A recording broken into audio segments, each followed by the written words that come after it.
The much debated Zorro. No. The legendary Zorro.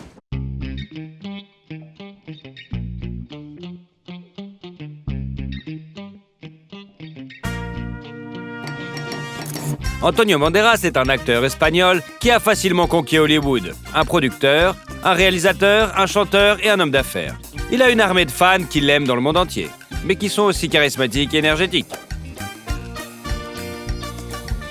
Mix Show présente. Beaucoup sont curieux de savoir comment vit le célèbre acteur aujourd'hui.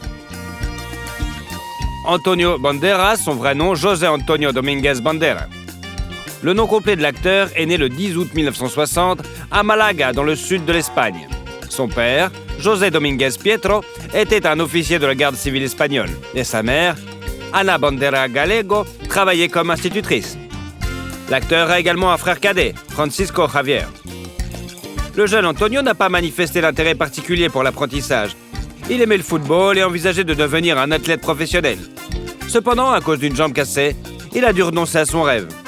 À l'âge de 14 ans, Antonio et ses amis ont assisté à une production théâtrale de Hair.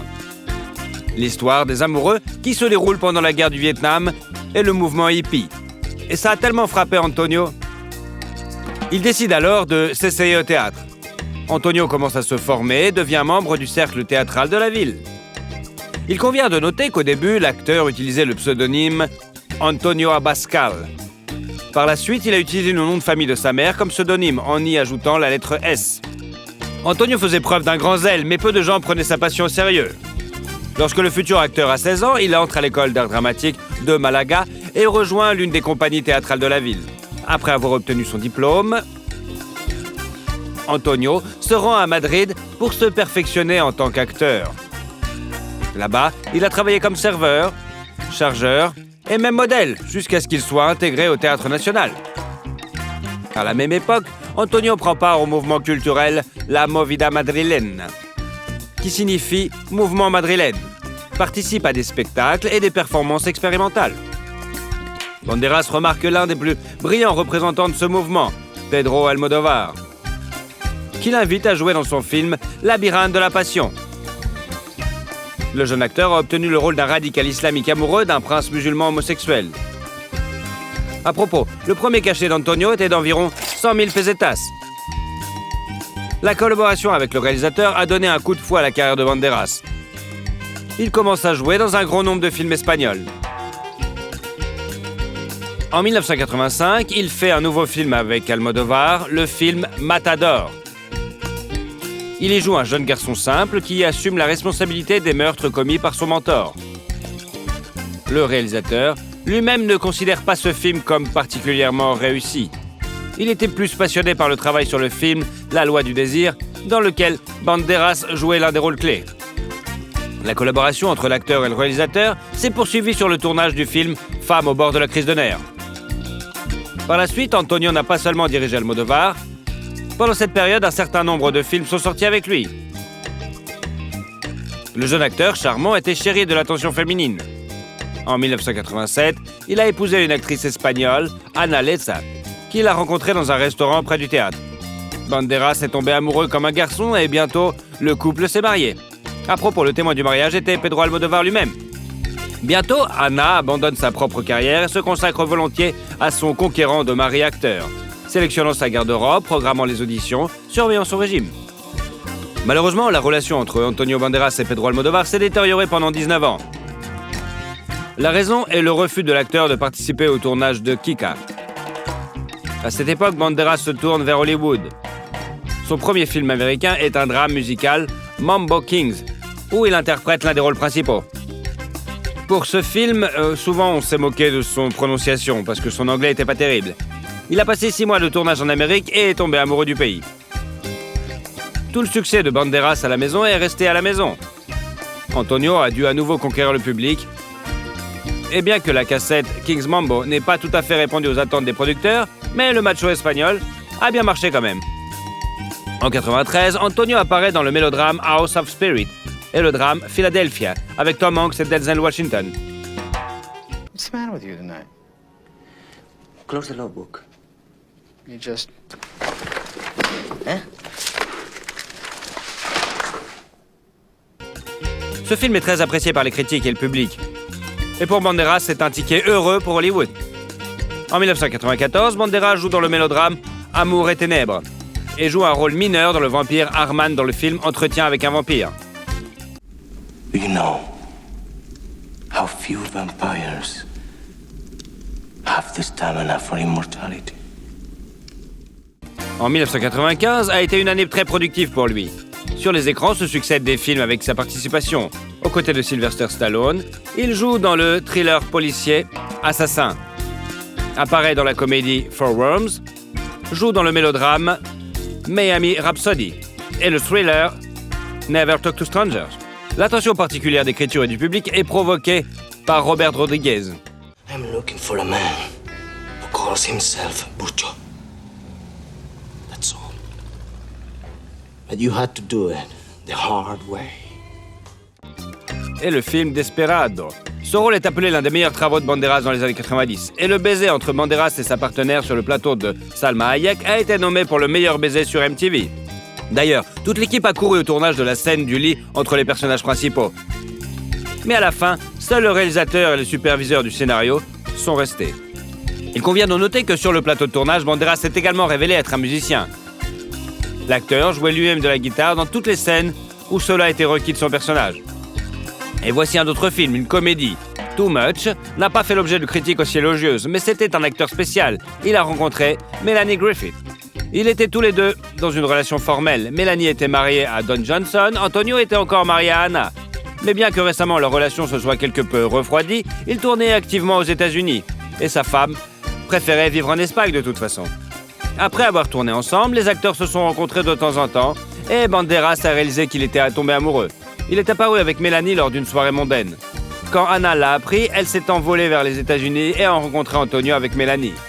La relation n'a pas fonctionné. Une procédure de divorce a été engagée et Anna ne voulait pas accorder le divorce à son mari. Cependant, lorsqu'Antonio et Mélanie arrivent dans le pays de l'acteur, ils sont reçus froidement non seulement par l'ex-femme et les parents de Banderas, mais aussi par les médias locaux qui font passer Mélanie pour une divorcée.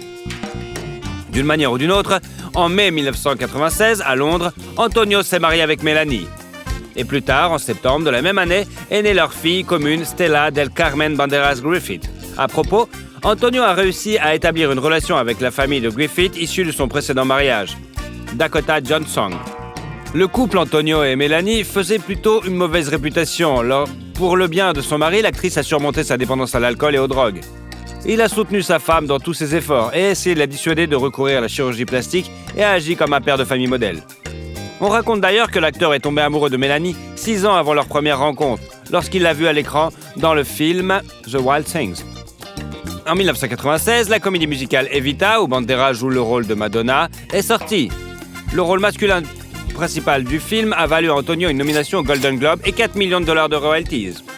D'ailleurs, comme l'a admis la chanteuse elle-même, elle s'intéresse depuis longtemps à Antonio. Une fois, Madonna l'a invité à la première du film avec sa participation, mais il est venu avec sa femme.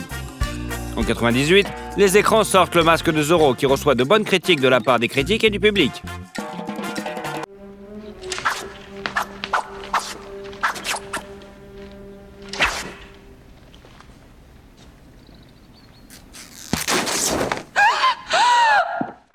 Pour jouer le rôle d'Alexandre Antonio, il a suivi 4 mois de formation dans l'équipe olympique espagnole d'escrime. Et selon l'entraîneur, est devenu un épéiste habile. Pour ce rôle, l'acteur a reçu le prix du public de l'Académie européenne du cinéma et a été nommé pour un Golden Globes. Antonio Banderas est devenu une star de première grandeur. Il tourne beaucoup et s'essaie également au métier de réalisateur. En 1999 sort son film La femme sans règles, où le rôle principal est joué par sa femme, Melanie Griffith. Le film n'a pas connu un succès particulier, mais a constitué une part importante de la carrière de l'acteur. La même année sort sur les écrans le thriller d'aventure Le 13e guerrier, où Antonio tient le rôle principal. You could have killed him at will. Yes? Why the deception? Deception is the point. Any fool can calculate strength. La même année, aux côtés de Woody Harrelson, l'acteur joue dans le drame sportif Played in the Born et apparaît également dans la comédie The White River Kid. Sa popularité est croissante, tout comme ses royalties. Pour sa participation au film The Body en 2000, Banderas reçoit quand même $12 millions. L'année suivante, Antonio devient le partenaire d'Angelina Jolie sur le tournage de Original Sin. Liar! Thief! Yes! Yes! Don't you see? Yes! Don't you see? Don't you see I cannot breathe without you? Le film sensuel ne fait que confirmer le titre d'acteur sex symbole. Et Jolie a même dû démentir les informations sur la romance avec le macho espagnol. En 2001 également, Banderas accepte l'invitation de Robert Rodriguez à participer au film d'action-comédie d'aventure Spy Kids, dont 2 autres volets sortiront plus tard. En 2002, Antonio travaille à nouveau avec Salma Hayek sur le tournage de Frida. Elle joue le premier rôle masculin dans le film franco-suisse Femme fatale. Une expérience moins réussie est celle de Ballistic, un film de la même année dont l'audience est plutôt faible. En 2003, sur les écrans sortent plusieurs films avec le macho espagnol. À la fin de l'été, la première de la suite de l'histoire, Il était une fois au Mexique, Desperado 2, et à l'automne vient le drame Imagine Argentine. À la télévision, Banderas interprète le rôle du révolutionnaire Pancho Villa dans le film HBO du même nom. Et d'ailleurs, il a été nommé aux Emmy Awards et aux Golden Globes pour ce rôle. En 2004, Antonio Banderas prête sa voix au chat dans le film d'animation Shrek 2. Le chat, beauté, charmant et colérique, est extrêmement populaire auprès du public et fait partie intégrante des films Shrek, suivant qu'il s'agisse de longs ou de courts-métrages. Le chat beauté sculpte la lettre P dans un arbre avec son épée, en référence à Zorro. Curieusement, 1 an après la sortie du dessin animé, Antonio réapparaît dans le rôle de Zorro dans La légende de Zorro. Look, I know what you're thinking, but Elena, listen. No, here's me, here is quitting. We're this far apart. Il est intéressant de noter que le sexy macho espagnol n'est pas seulement un grand acteur, mais aussi un musicien. Il interprète ses propres parties vocales dans les films, le cas échéant. Ainsi, la composition du film Desperado est devenue un succès populaire. Soy un hombre muy honrado que me gusta lo mejor. En 2005, une étoile a été dévoilée sur le Hollywood Walk of Fame en l'honneur d'Antonio Banderas. Cependant, l'essor est inévitablement suivi d'un déclin. Antonio apparaît de moins en moins souvent dans des films de catégorie A, et les années suivantes, il ralentit légèrement le rythme de ses apparitions sur les écrans. En 2006, il joue un rôle majeur dans le drame Take the Lead. L'année suivante, l'acteur partage l'affiche avec Jennifer Lopez dans le thriller policier Border Town et participe également à la comédie My Mom's New Boyfriend. En 2008, Banderas interprète le rôle de Ralph dans le thriller dramatique The Other Man et joue avec Morgan Freeman dans le thriller policier Ticket Thief. Don't even think about it. Think about what? Going anywhere near her. I'll rip your heart out. I mean it. It looks like it's your heart she's not so fond of. En 2009, l'acteur se fait opérer d'une opération bénigne au dos. Et l'année suivante, il joue dans plusieurs autres films. En 2011, un long dessin animé sur le chat beauté, interprété par la légende macho, est sorti, ainsi que le drame d'aventure Or Noir. La même année, La peau dans laquelle je vis a été présentée en première mondiale comme une réunion de la légendaire union créative d'Antonio Banderas et de Pedro Almodóvar. Ce thriller psychologique est un chef-d'œuvre qui a remporté de nombreux prix. En 2012, l'acteur a joué dans le film d'action Haywire et dans la comédie de science-fiction Ruby Sparks. En 2013, Banderas participe à nouveau à la voix off, cette fois pour le film d'animation Justin et les Chevaliers de la Vaillance. Il collabore également à nouveau avec Rodriguez sur le film Machete et avec Almodóvar dans la comédie I'm So Excited. En 2014, il a été révélé que la femme de l'acteur, Melanie Griffith, avait demandé le divorce. Elle a cité l'infidélité de son mari avec l'actrice Natalie Byrne. Comme raison, ils ont travaillé ensemble sur le tournage d'Unstoppable 3. Mais comme elle l'a admis, il n'y avait aucune raison pour de telles affirmations, si ce n'est la jalousie morbide de Mélanie. Le divorce a été aussi rapide et scandaleux. Les époux se partageaient activement les biens. Ils ont vendu un manoir à Los Angeles pour 16 millions et se sont partagés les bénéfices en comptant les revenus des projets réalisés pendant leur vie commune. Au final, Mélanie a obtenu la maison d'Aspen et le tableau de Picasso, l'artiste et son modèle, et Banderas a un dessin au crayon du même maître ainsi qu'un croquis au crayon de l'artiste Diego Rivera. En outre, l'acteur a accepté de verser à Griffith une pension alimentaire de $780 000 par an. Depuis son divorce, l'acteur s'est vu attribuer diverses relations, notamment avec Sharon Stone. Sa fiancée est désormais la financière néerlandaise Nicole Campbell, qui a mis de l'ordre dans la vie d'Antonio. Dans les années qui suivent, Antonio joue beaucoup la comédie. Il joue dans le thriller d'action Automata et le drame biographique The 33. Il apparaît également dans le mélodrame Night of Clubs, le drame espagnol Altamira, le thriller Black Butterfly et le film d'action Security. En 2015, Banderas s'intéresse à la mode et s'inscrit dans le célèbre collège britannique, Sepnal St. Martin's. De l'aveu même de l'acteur, devenir designer est un rêve de longue date pour lui. Et en 2016, il a collaboré avec la marque Select. L'acteur a agi en tant que designer de la ligne pour hommes. En 2016, Antonio Banderas est venu à Moscou pour participer à un projet de charité pour le mannequin Natalia Vodionova et pour montrer sa propre exposition de photos. Antonio a été nommé par un Emmy et un Golden Globe pour sa performance dans ce rôle. Peu avant le tournage de la série, l'acteur a eu une crise cardiaque. Tout allait bien, mais Antonio a sérieusement reconsidéré son mode de vie, abandonnant ses mauvaises habitudes, faisant plus souvent de l'exercice et prenant soin de sa santé. En 2018, Antonio joue dans le mélodrame Life Itself. L'année suivante, il apparaît dans le film Laundromat. Il collabore également à nouveau avec Pedro Almodóvar sur le tournage de Pain and Glory, où l'acteur joue le rôle principal. Cette œuvre a d'ailleurs valu à Banderas sa première nomination, tant attendue aux Oscars, ainsi que le Golden Globes. En 2020, l'acteur participe au tournage du film Dolittle. I never understood what Lily saw in you. A common complaint the world over for fathers of beloved daughters. But in this instance, I think we can all agree it is particularly accurate. Aujourd'hui, l'acteur continue de tourner activement. Le tournage de la comédie dramatique The Official Competition, dont les rôles principaux sont interprétés par Antonio Banderas et Penélope Cruz, est déjà terminé. La première du film d'action-comédie étoilé Le garde du corps et la femme du tueur est prévue pour l'été 2021. En février 2022 devrait sortir le film Undiscovered avec Tom Holland, Mark Wahlberg et Antonio Banderas dans les rôles principaux. Et à l'automne de la même année, un nouveau dessin animé sur les aventures du charmant Chaboté. Sont également annoncés le drame biographique Dali et le thriller de science-fiction Solo. Les deux films mettent en scène l'acteur dans le rôle titre. La fortune d'Antonio Banderas s'élève désormais à $50 millions. Outre les tournages, Banderas a joué à plusieurs reprises des rôles d'égérie de marques mondiales, dont Orbit, une vidéo amusante dans laquelle l'acteur dialogue avec un beignet, a beaucoup plu au public. Il a également joué dans une publicité pour les lunettes Police.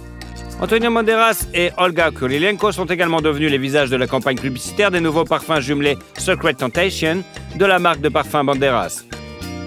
En général, Banderas est activement engagé dans les affaires. Depuis 1997, il sort sa ligne de parfums Antonio Banderas.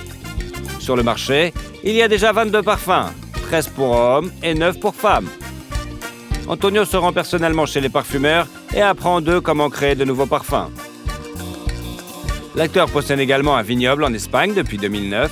Il possède 50% du domaine viticole Anta Banderas et Villalba de Duero, initialement appelé Anta Bodega, qui produit jusqu'à 1,5 million de bouteilles de vin par an, ainsi bien sûr que de l'huile d'olive. Monsieur Banderas s'était auparavant essayé au métier de restaurateur à Posada de Antonio, mais avant d'abandonner l'affaire par la suite. Il a également été propriétaire de Jack Jones by Antonio Banderas, une équipe de course MotoGP dans la catégorie Moto 2 en 2010. Banderas soutient désormais le Malaga Football Club ainsi que le Parti socialiste ouvrier espagnol. L'acteur est aussi activement impliqué dans des actions caritatives et ambassadeur de bonne volonté pour les Nations Unies. En 2019, il a ouvert un nouveau théâtre dans sa ville natale avec une capacité de plus de 800 places assises. Antonio Banderas est également propriétaire de diverses propriétés. Pendant son mariage avec Melanie Griffith, il possédait un manoir dans le quartier historique haut de gamme de Hancock Park à Los Angeles. Ils ont initialement acheté le manoir pour $4,2 millions en 1999, après quoi ils ont acheté la propriété voisine pour $1,3 million et l'ont rattaché au domaine. L'intérieur du manoir, stellaire, est de style classique. Pendant le divorce, le domaine a été mis en vente et s'est vendu pour 16 millions de dollars, à peine 10 ans plus tard. L'appartement d'Asman est revenu à Melanie Griffith après son divorce. Nichée dans les montagnes, la maison est remplie de lumière et de confort. De grandes fenêtres panoramiques et de nombreuses boiseries et des détails décoratifs rendent l'espace vivant et confortable. Son ex-femme avait d'abord prévu de vendre la maison pour 10 millions de dollars. Puis ils l'ont louée et n'ont finalement obtenu que 4 millions de dollars. Pendant la procédure de divorce, Antonio a acheté la part de Griffith dans leur appartement new-yorkais pour 4 millions de dollars. L'appartement, également décoré, est situé dans un immeuble haut de gamme. En 2018, l'acteur a mis l'appartement en vente, demandant 8 millions de dollars pour celui-ci. En 2014, il a été rapporté que l'acteur avait acheté une penthouse à Malaga. L'acteur aurait acheté 7 maisons et 14 propriétés non résidentielles, dont un bar-restaurant au port maritime, dans les environs de Malaga. Torremolinos et Benalmádena seulement. On sait qu'en 2008, les autorités ont obligé Banderas à démolir une partie du domaine appelé La Mouette, située à Marbella, car la maison avait été construite par les anciens propriétaires sans obtenir de permis. L'acteur a engagé une action en justice. Désormais, Banderas vit en Angleterre, dans un manoir situé dans le comté de Surrey. La nouvelle acquisition lui a coûté 3,1 millions d'euros. La maison a d'énormes fenêtres et des poutres au plafond. Elle est remplie de lumière et l'acteur adore cet endroit. Il se promène même à vélo dans les bois et dans le quartier. À propos, outre son vélo, Banderas possède une Bentley Continental Superstore, une Porsche 911 Cabriolet, une Audi A7 et même un jet privé dans son parc automobile. À votre avis, qu'est-ce qui a fait le succès d'Antonio Banderas? Mercredi Adams, comment vit Jenna Ortega et combien elle gagne? Jenna Marie Ortega est née le 27 septembre 2002 dans la station balnéaire californienne de La Quinta, dans la vallée de Coachella, d'un homme d'affaires prospère d'origine mexicaine et d'une infirmière aux racines portoricaines. Nathalie et Edward Ortega ont uni leur fortune à un très jeune âge et ont immédiatement décidé que leur famille serait nombreuse et très sympathique. Leur souhait s'est exactement réalisé. 6 adorables enfants sont nés l'un après l'autre. Mareja, Isaac, Mia, Jenna, Alia et Marcus ont grandi dans une atmosphère psychologique aimante, attentive et saine. Grâce à ses bonnes bases dans la vie, le talent de Jenna s'est manifesté dès son plus jeune âge. À l'âge de 6 ans, la jeune fille savait avec certitude qu'elle serait actrice et rien d'autre. Le film Man on Fire, avec Denzel Washington, a fait une énorme impression sur elle.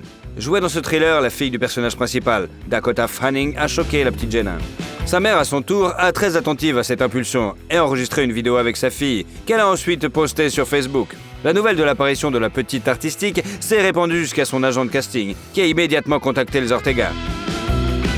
Cependant, l'expert ne leur a pas promis la une, leur proposant de jouer la vedette dans une publicité.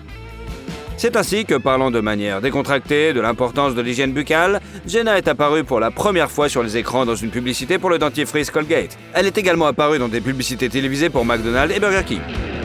Après 2 ans d'audition, elle a enfin commencé à recevoir les premières offres pour des rôles au cinéma et à la télévision. Jenna a fait ses débuts dans les épisodes de Rob, avec Rob Schneider, de Crimson New York, et dans le film aussi The Days of Your Lives. En 2013, l'expérience dans des longs métrages a suivi, notamment dans le film Insidious Chapter 2, et bien sûr dans le film Iron Man 3. Et plus tard, Ortega a joué le petit rôle de la fille du président, mais c'était pas assuré pour son avenir. La jeune actrice a ensuite joué dans la mini-série Dead Time Stories, les comédies familiales The Little Rascal Saves the Day and The Cookie Mobster, et le film Wreck, No It All Nina, et bien d'autres bien sûr, et la voix de Over the Garden Wall. Mais dans la série télévisée Jane the Virgin, Ortega a joué le rôle principal alors qu'elle était enfant, lui a permis d'accéder à la célébrité. Bien. Ahora haz que se vea como nueva otra vez.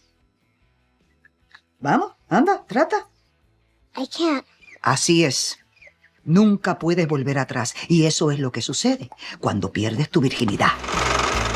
En 2015, Jenna a joué dans le film Richie Rich, dans lequel elle a obtenu le rôle de la petite amie du protagoniste. Bien que les critiques aient réduit en miettes la création de Netflix, à partir de ce moment-là, elle a été proche d'obtenir des rôles majeurs.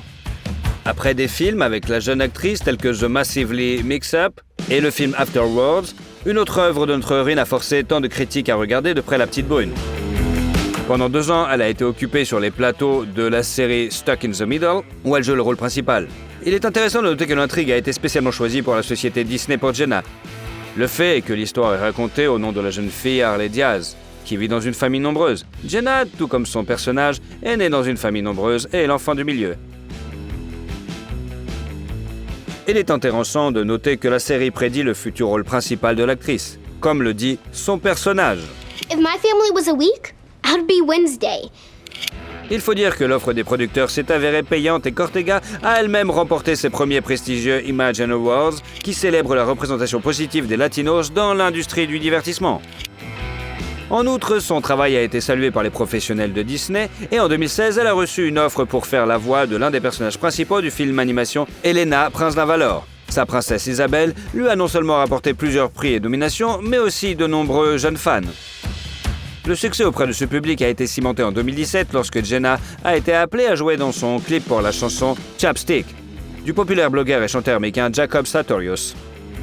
En plus d'être très lyrique, tendre et sympathique en soi, la vidéo a été accompagnée d'un soutien médiatique considérable et a gagné beaucoup de popularité. Entre-temps, des rumeurs d'une liaison entre Jenna et Jacob ont également circulé dans l'opinion publique. On ne sait pas si cette relation a réellement lieu ou s'il s'agissait d'un coup de pub. Les acteurs Isaac Presley et Usher Angel figuraient également sur la liste des petits amis potentiels de la jeune beauté. Néanmoins, la jeune fille elle-même a nié toutes les romances qui lui ont été attribuées. En général, elle protège jalousement sa vie privée et demande à ses admirateurs d'être compréhensifs. En 2018, le film Saving Flora, dans lequel joue Jenna, est sorti. Bend down, Flora. Come on, girl. There you go. Oh. It's a little rocky, so move around. L'intrigue est centrée sur une vieille éléphante de cirque qui prévoit d'être éliminée car elle n'a plus la force de se produire devant un public. La fille débrouillarde du directeur de cirque, interprétée par Ortega, décide de sauver son animal et l'emmène avec elle dans un long voyage. L'année suivante, l'actrice a joué dans la distribution principale d'une série télévisée américaine qui s'appelle You. Can you believe she put that spy software on my phone? Shit. You sure it was her? Who else would it be? So you're not gonna tell her you know? Obviously not. It's way more useful if she thinks it's still working. This is what I get for trying to out-tech a teenager. Son personnage n'a paru que dans la 2e saison, et elle était une fille Ellie, ennuyeuse et au comportement parfois étrange. En 2020, Jenna a participé au travail sur le film d'horreur comique The Babysitter Killer Queen, en jouant l'un des rôles principaux. La jeune actrice était très stressée lorsqu'elle a rejoint l'équipe. Tout le monde se connaissait déjà très bien et elle a dû surmonter ses sentiments de maladresse et des crises de panique. La même année est sortie la mini-série Home Bunny, The Princess Bride, filmée par les acteurs sur leur smartphone pendant une période d'auto-isolement.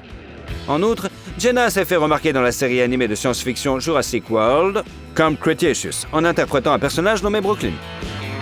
En 2021, 2 films sont sortis en même temps. Yes Day, dans lequel Jenna sur le plateau était des maîtres tels que Jennifer Garner et Edgar Ramirez, et le film soulevant le problème urgent de la plaisanterie The Fallout. L'intrigue ramène le spectateur à la journée d'une écolière ordinaire de 16 ans, Wada, brillamment interprétée par Ortega. I just said you don't even need to wear makeup. What was that? Was that a gun? La jeune fille parvient à se cacher dans les toilettes alors qu'une fusillade a lieu dans les locaux de l'école. Elle ne peut qu'entendre tout ce qui se passe. Mais la réalisatrice novice Megan Park réussit non seulement à tourner un drame sur un sujet sensible, mais aussi à montrer le côté psychologique de la tragédie. Le crime lui-même occupe relativement peu de temps à l'écran, tandis que les questions ouvertes de comment un enfant fait face à l'horreur qu'il a vécue sont au premier plan. Le film fait penser que le sujet du syndrome post-traumatique n'est pas pleinement exploré dans la société. Les réalisateurs mettent magistralement en avant l'horreur que le monde ne s'arrête pourtant pas après un stress colossal. Les victimes doivent se relever et aller de l'avant. Quant à Jenna, le tournage n'a pas seulement montré qu'elle était une actrice dramatique sérieuse, mais il a également mis en évidence qu'elle était une personne aux sentiments délicats. Le fait est qu'elle a elle-même vécu des expériences similaires dans sa vie. Selon elle, elle était confrontée à cette menace lorsqu'elle était au collège. À l'époque, les enfants étaient assis en classe avec leurs professeurs et en état de choc. Nous pouvons demander qu'une chose. Est-ce que cela arrive vraiment? Les amateurs de sensations fortes en début de 2022 ont pu apprécier non seulement le retour du légendaire Scream 5, mais aussi l'excellente performance d'Ortega dans le film. Hello. bonus question, Tara. Please stop! Do you think I made it inside your house before you could rearm? Elle a remporté le prix des MTV Movie et TV Awards pour la meilleure frayeur dans le cadre. Les slashers de qualité ont manifestement manqué au public, ce qui s'est traduit par d'excellentes performances au box-office. Avec un budget de film de 24 millions de dollars dans le monde entier et réussi à 140 millions. À cet égard, les cinéastes ont immédiatement annoncé le lancement de la 6e partie de l'horreur. La sortie est prévue pour le printemps 2023. Jenna Ortega y apparaîtra à nouveau dans le rôle de la lycéenne Tara Carpenter et continuera à échapper au glaçant Ghostface. Cette fois, le film se déplacera à Warrensburg, à New York, ce qui devrait ajouter beaucoup de dynamique et de couleur à l'histoire. Jenna est si convaincante dans ce genre de rôle qu'un autre film d'horreur la mettant en scène est sorti en mars 2022. Le film américo-canadien X, dans lequel l'actrice a joué un rôle majeur, a été bien accueilli par la critique et le public, gagnant son pool de fans, bien que le succès apparent n'ait pas été suffisant pour faire une suite. Un autre film d'horreur avec l'actrice est sorti en juillet. Il s'appellera American Carnage, du maître du genre Diogo Alevis, et révélait une intrigue non banale dans laquelle des personnages âgés, apparemment inoffensifs, deviennent des monstres. Hey, she and the girls, I'll try to hit that too. Oh, yeah? Then again, maybe I could change your mind about that. Oh, relax, bro. I'm not gonna stand in your way. En novembre 2022, la sensationnelle est apparue sous la forme du nouveau projet de Tim Burton, mercredi. Since you've abandoned me here, I've been hunted, haunted, and the target of an attempted murder. Ah, Nevermore, I love you so. La première saison de la série a connu le démarrage le plus réussi de l'histoire des émissions anglophones de Netflix, avec 341,2 millions d'heures de visionnage au cours de sa première semaine. Le rôle de mercredi de la famille Addams n'est pas venu facilement à Jenna. Tim a passé en revue des centaines de candidates pour le rôle et n'a approuvé l'actrice qu'après qu'elle ait pu montrer son grand talent d'actrice. Cela s'est d'ailleurs passé à distance puisque l'actrice était en tournage en Nouvelle-Zélande et lors de l'audition en ligne, la jeune fille s'est présentée à l'image de ce qu'elle était en train de filmer avec une énorme coupure, de la sueur glycénérisée sur le visage et du sang de le scène dans les cheveux. Il était très important pour les réalisateurs que l'actrice principale ressemble aux actrices de films muets, qu'elle soit capable d'exprimer des émotions fortes avec ses seuls yeux. Sur le plateau, il exigeait de la jeune fille qu'elle se comporte comme un mannequin et harcelait les maquilleurs qui alignaient presque sans règle les tresses parfaites de l'héroïne. Parfois, il s'emportait si les cheveux n'étaient pas assez plats à son avis et prenait alors le peigne pour l'amener lui-même à l'idéal. Mais Ortega n'était pas non plus une mauviette. Elle entrait sans crainte dans les disputes avec le maestro pour le rôle et même Catherine Zeta-Jones, qui jouait Morticia Addams, a été frappée par l'assurance et le courage de la jeune actrice. Jenna a refusé d'utiliser des doublures et pour le rôle a appris à faire de l'escrime, à tirer une flèche et à jouer du violoncelle. Elle a également inventé l'éthique de son personnage, le regard fixe et la danse dans le 4e épisode. L'actrice l'a mise en scène elle-même, le résultat est comparable à un effet de bombe. L'ensemble des mouvements bizarres, couplés au jeu de borgne, a fait de cette scène un phénomène culte instantané. La chanson que le jeune Adam entonne s'appelle Go Go Muck et est interprétée par le groupe de rock The Cramps. Les téléchargements de ce titre ont augmenté de 8000% après la sortie du film sur la plateforme musicale populaire Shazam. La chanson Bloody Mary de Lady Gaga a également contribué à la frénésie, les utilisateurs de TikTok postant leur propre version de la danse. Début décembre, l'interprète elle-même a rejoint la tendance virale en réalisant une vidéo dans l'esprit du film. Jenna elle-même a également récolté une moisson importante de sa danse légendaire. Littéralement, en 10 jours, le nombre de ses followers sur Instagram a grimpé de 10 millions. Et début décembre, ce chiffre dépassait les 20 millions. Et Jenna ne compte pas s'arrêter là. En 2023 sortira la comédie mélodramatique Miller's Girl, dans laquelle Jenna a joué avec Martin Freeman, ainsi que le film Finest Kind, qui a donné à la jeune fille l'occasion de travailler avec un professionnel aussi consommé que Tommy Lee Jones. Une fois encore, il s'agira d'un thriller. Un simple coup d'œil à la filmographie de l'actrice suffit à conclure qu'elle a un amour particulier pour ce genre sombre. Jenna admet elle-même qu'elle est attirée par le monde sombre des thrillers et des films d'horreur. Elle explique par le fait qu'elle attire les choses et des événements répugnants qui, en y regardant de plus près, s'avèrent ne pas l'être. Le tournage de films d'horreur sanglants l'a également aidé à sortir de son état de chaton agité. Elle a un jour révélé à la presse son petit secret. Enfant, elle avait l'habitude de disséquer les animaux morts qu'elle trouvait dans le jardin de sa maison. Jenna vit toujours dans la même maison à ce jour et n'a pas encore sa propre villa au bord de l'océan, ou son penthouse à la mode à New York. Mais tout est encore à venir, car maintenant sur le compte de la jeune fille a accumulé 3 millions de dollars. Et compte tenu de l'énorme battage médiatique qui a accompagné la sortie de mercredi, peut s'attendre à ce que les frais de base de l'étoile montante se précipitent vers le haut très bientôt. Les taux actuels des actrices n'ont pas été divulgués, mais nous savons que les acteurs principaux dans de tels projets Netflix reçoivent une moyenne de 40 000 $ par épisode, et dans le cas de la demande pour la série pour augmenter jusqu'à 300 000 $. Non seulement les tournages et les séries télévisées, mais aussi les contrats publicitaires génèrent des revenus. L'un d'eux est arrivé à Jenna grâce à son assiduité. Dès l'âge de 14 ans, elle a tenu un journal où elle notait les conseils des maquilleurs et des coiffeurs qui travaillaient avec elle. Ses notes sur la santé de sa peau et ses cheveux ont suscité l'intérêt des experts en marketing de la société de cosmétiques Neutrogena et ont conduit à une coopération à long terme. En outre, cette expérience a inspiré la jeune star à tenter sa plume sur un projet de plus grande envergure. En 2021, Jenna s'est annoncée comme un auteur en herbe. Son livre, intitulé It's All Love, se vend déjà comme des petits pains. Il s'agit essentiellement d'une petite compilation d'extraits inspirants de la vie d'une actrice présentée de la manière simple et positive. Le leitmotiv du livre est que pour chaque chute dans la vie, il y a une remontée qui est toujours possible de changer la réalité pour le mieux.